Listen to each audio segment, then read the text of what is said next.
একদম চিন্তা করার দরকার নেই। এইসব থাম্বনেল আপনারা কোথায় পাবেন আর কি করে ডাউনলোড করবেন সবকিছুই দেখাবো এই ভিডিওর মধ্যে। তার আগে বলি, আমাদের ভিডিওতে ভিউজ নিয়ে আসার জন্য যতটা গুরুত্বপূর্ণ আমাদের ভিডিওর টাইটেল আর ট্যাগ, ততটাই গুরুত্বপূর্ণ কিন্তু আমাদের ভিডিওর একটা ভালো থাম্বনেল। আচ্ছা তুমি ভাবো, তুমি অনেক ভালো ভালো ভিডিও বানাচ্ছো আর সেই ভিডিওগুলোতে ইউটিউব অনেক ইমপ্রেশন দিচ্ছে, অনেক মানুষের কাছে পৌঁছে দিচ্ছে, আর তোমার সেই ভিডিওর থাম্বনেল যদি ভালো না হয় তাহলে কিন্তু কোনো মানুষ সেই ভিডিওতে ক্লিক করবে না। সেই জন্য তোমাকে এটা মাথায় রাখতে হবে, তুমি যে ভালো করে ভিডিও বানাচ্ছো সেই ভিডিওর জন্য একটা ভালো থাম্বনেলও বানাতে হবে তোমাকে। দেখো তোমার ভিডিও ভালো হোক বা খারাপ, তুমি যদি সেই ভিডিওর একটা ভালো থাম্বনেল বানাতে পারো তাহলে কিন্তু ওই থাম্বনেল দেখেই তোমার ভিডিওতে মানুষ ক্লিক করবে। আর একবার ক্লিক করে দেওয়ার পর সেই ভিডিওটা যদি মানুষের ভালো লেগে থাকে তাহলে কিন্তু সেই ভিডিওটা তারা পুরোটাই দেখবে। সবকিছু মিলিয়ে এটাই বলতে চাইছি, যেমন তুমি কষ্ট করে একটা ভিডিও বানাচ্ছো সেই রকম আরেকটু কষ্ট করে তোমার একটা ভালো থাম্বনেল বানাতে হবে। কিন্তু এই ভিডিওটা দেখার পর তোমাদেরকে থাম্বনেল নিয়ে আর কোনো চিন্তা করতে হবে না, কারণ আমি এমন একটা তোমাদেরকে অ্যাপস দেখাবো যেই অ্যাপসের মধ্যে বহু রকমের থাম্বনেল রয়েছে। আর সেই অ্যাপসটাতে শুধু থাম্বনেল নয়, তোমার যেটা দরকার হবে তুমি সেটা সার্চ করলে সেই অ্যাপসের মধ্যে পেয়ে যাবে। তো চলো বেশি কথা না বলে আজকে পুরো বিষয়টা তোমাদেরকে আমি দেখিয়ে দিই। তো তার আগে বলি, যারা এখন আমার চ্যানেলটি সাবস্ক্রাইব করেন তো প্লিজ চ্যানেলটি সাবস্ক্রাইব করে পাশে দেখো।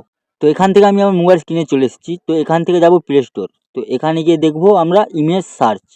তো এটা সার্চ করার পর এখানে অনেক অ্যাপস আসবে। তো এখান থেকে আমরা তুলে এই যে অ্যাপসটা, তো এই অ্যাপসটা আমরা এখন ক্লিক করব। তো এটা আমার ডাউনলোড রয়েছে, তো এখানে ওপেন করে নিচ্ছি। তো দেখো এখানে আমরা যেটা সার্চ করবো সেটা আসবে। তো আমি এখানে লিখছি ইউটিউব থাম্বনেল। তো ইউটিউব থাম্বনেল এটা লেখার পর আমরা এটা সার্চ করব। তো এটা সার্চ করলাম। তো দেখো এখন নেট স্লো চলছে। তো দেখো এখানে বহু রকম থাম্বনেল পেয়ে যাবে। তো তোমার যেটা ইচ্ছে তুমি নিতে পারো। তো এখানে আরও দেখাচ্ছি, হয়তো এটা আমরা ট্যাপ করব। এখানের ভেতরে আরও অনেক থাম্বনেল আছে। তো এখানে আমরা এরকম করে করে বহু থাম্বনেল পেয়ে যাব। তো আবার তোমাদেরকে দেখাচ্ছি, এখানে আরেকটা সার্চ করব। এখানে লিখবো আমরা ইউটিউব থাম্বনেল 3D। তো এখানে 3Dটা আমরা লিখে দেবো। তো এটা আবার সার্চ করব। তো এখানে দেখো এখানেও অনেক সুন্দর সুন্দর থাম্বনেল পাবে তোমরা। এটা ট্যাপ করলাম। তো এর ভেতরে দেখো কতগুলো থাম্বনেল রয়েছে। তোমাদের যেটা ইচ্ছে তোমরা সেটা ডাউনলোড করতে পারবে। এখানে ট্যাপ করে তোমরা ডাউনলোড করতে পারবে। তো এখান থেকে আমি তোমাদেরকে আরও থাম্বনেল দেখাচ্ছি। তো দেখো এখানে বহু থাম্বনেল রয়েছে। এইগুলো ডাউনলোড করে তুমি কিন্তু তোমার ইচ্ছে মতো টেক্সট লিখে সেগুলো তুমি ইউটিউব থাম্বনেলে পরিণত করতে পারবে। তো এখানে কিন্তু শুধু থাম্বনেল নয়, এখানে তুমি যেটা সার্চ করবে সেটাই পেয়ে যাবে। তো চলো এখানে আমি একটা দেখাচ্ছি, শুধু ইউটিউব লিখলাম। তো এটা এখন সার্চ করব। তো দেখো এখানে কি আসে এখন। তো দেখতে পাচ্ছ, দাঁড়াও, হ্যাঁ এবার দেখো। তো এখানে দেখতে পাচ্ছ কত ইউটিউবের লোগো এসছে, কত ইউটিউবের কত কিছু রয়েছে। তো এখান থেকে তোমরা যা ইচ্ছে সার্চ করবে সেটা তুমি পেয়ে যাবে। তো এখান থেকে আমি ইউটিউব ভিউজ লিখি এবার।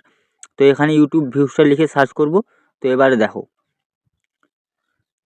এবারে দেখো ইউটিউব ভিউজ এখানে কত এসছে। তো আমরা এখানে একটা ক্লিক করব। তো এখানে এর নিচে আরও অনেক সাজেস্ট হবে। তো এখান থেকে তোমরা এগুলো ডাউনলোড করে তোমরা তোমাদের থাম্বনেলে অ্যাড করতে পারবে। এগুলো তুমি তোমার শুধু থাম্বনেল নয়, এখানে তোমার যেটা দরকার পড়বে তুমি সেটা তোমার ভিডিওর মধ্যে স্টিকার হিসাবে তুমি ইউজ করতে পারবে। আমিও কিন্তু একটা সময় ছিল যখন আমি থাম্বনেল বানাতে পারতাম না। আমি কিন্তু অনেক বড় বড় ইউটিউবারের ভিডিও দেখতাম, তাদের দেখতাম থাম্বনেল এত ভালো ভালো বানিয়েছে, কিন্তু আমিও এত ভালো থাম্বনেল বানাতে পারতাম না। তো আমিও যেদিন থেকে এই অ্যাপসটা ইউজ করছি সেদিন থেকে কিন্তু আমিও খুব সুন্দর সুন্দর থাম্বনেল বানাতে পারছি। আর সেই থাম্বনেলগুলো দেখে কিন্তু মানুষ আমার ভিডিওতে ক্লিকও করেছে। তোমরা আমার চ্যানেলে গিয়ে দেখতে পারো আমার আগের যে ভিডিওগুলো রয়েছে তার থাম্বনেল কেমন ছিল, আর এখন রিসেন্ট যে ভিডিওগুলো আপলোড করেছি তার থাম্বনেল কেমন হয়েছে। দেখো তোমার ভিডিও যেমনই হোক না কেন, ভালো হোক বা খারাপ হোক, কিন্তু সেই ভিডিওর একটা ভালো থাম্বনেল যদি বানিয়ে রাখতে পারো তাহলে কিন্তু বহু মানুষ সেই ভিডিওর থাম্বনেল দেখে তোমার ভিডিওতে ক্লিক করবে। এই যে এখন অ্যাপসটা দেখালাম, এটা কিন্তু ইউটিউব থাম্বনেল বানানোর জন্য খুবই হেল্প করে আমাদের। এখানে তোমাদেরকে কষ্ট করে একটা ভালো থাম্বনেল বানাতে হবে না। এখানে কিন্তু থাম্বনেলের জন্য বহু ব্যাকগ্রাউন্ড রয়েছে, যেটা তোমার ইচ্ছে তুমি সেটা নিয়ে তোমার ভিডিও যে রিলেটেড সেই হিসাবে তুমি যেটা লিখতে চাও বা থাম্বনেলে কিছু দেখাতে চাও সেটা তুমি অ্যাড করে তোমার ভিডিওর মধ্যে লাগিয়ে দিতে পারো। তো আশা করি আজকে পুরো বিষয়টা তোমাদেরকে বোঝাতে পেরেছি। তোমাদের যদি আরও কিছু জানার থাকে তাহলে সেটা কমেন্ট করে জানাতে পারো। তো ভিডিওটি যদি ভালো লেগে থাকে তো একটা লাইক করবেন, আর যারা এখন আমার চ্যানেলটি সাবস্ক্রাইব করেনি তো প্লিজ চ্যানেলটি সাবস্ক্রাইব করে পাশে থাকা বেল আইকনটি অল করে দেবেন। ধন্যবাদ, আজকের মতো এখানে শেষ করছি।